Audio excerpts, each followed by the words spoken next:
सांख्य दर्शन में प्रथम अध्याय में प्रश्न अंतःकरण किसका कार्य है, इसे कहते हैं। अंतःकरण रूप कार्य से प्रकृति का अनुमान होता है, अर्थात मूल प्रकृति का कार्य है। प्रश्न, प्रकृति के इस विशाल ब्रह्मांड का क्या प्रयोजन है?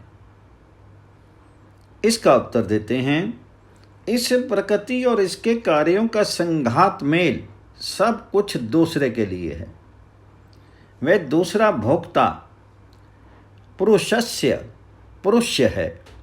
उसको मोक्ष प्राप्ति हेतु ही संसार का सृजन कार्य ईश्वर करता है, और जिसके कर्म फल भोग शेष रह जाते हैं उनको भोगवाने के लिए भी सृष्टि की उत्पत्ति बार बार होती रहती है।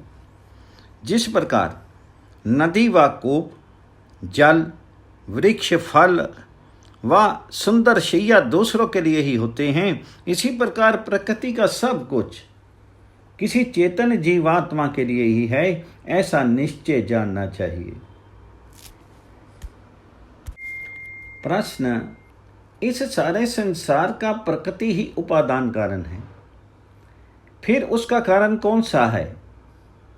इसका उत्तर देते हैं, मूल कारण प्रकृति में किसी अन्य उपादान रूप मूल का अभाव होने से मूल कारण किसी अन्य कारण रहित होता है।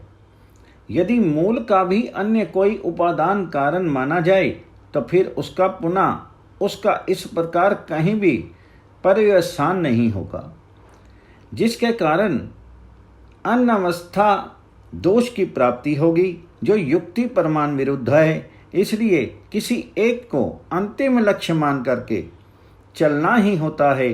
जैसे वृक्ष का कारण बीज होता है, वैसे ही इस संसार का मूल कारण प्रकृति है, इसका कोई अन्य उपादान कारण नहीं है।